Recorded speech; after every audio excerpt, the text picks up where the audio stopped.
2,300 years ago, the rulers of Alexandria set out to fulfill one of humanity's most audacious goals: to collect all the knowledge in the world under one roof.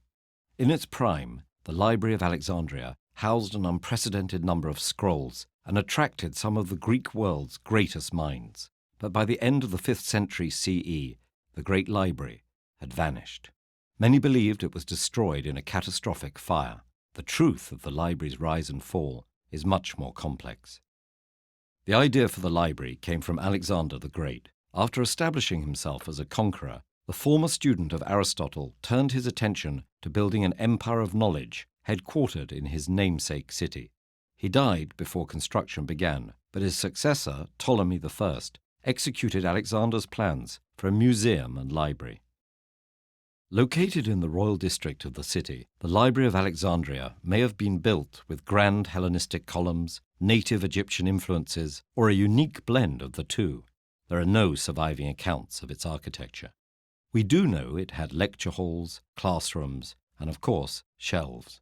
As soon as the building was complete, Ptolemy I began to fill it with primarily Greek and Egyptian scrolls. He invited scholars to live and study in Alexandria at his expense. The library grew as they contributed their own manuscripts, but the rulers of Alexandria still wanted a copy of every book in the world. Luckily, Alexandria was a hub for ships traveling through the Mediterranean. Ptolemy III instituted a policy requiring any ship that docked in Alexandria to turn over its books for copying. Once the library scribes had duplicated the texts, they kept the originals and sent the copies back to the ships. Hired book hunters also scoured the Mediterranean in search of new texts, and the rulers of Alexandria attempted to quash rivals by ending all exports of the Egyptian papyrus used to make scrolls. These efforts brought hundreds of thousands of books to Alexandria. As the library grew, it became possible to find information on more subjects than ever before, but also much more difficult to find information on any specific subject. Luckily, a scholar named Callimachus of Cyrene set to work on a solution, creating the Pinex, a 120-volume catalogue of the library's contents, the first of its kind. Using the Pinex, others were able to navigate the library's swelling collection. They made some astounding discoveries.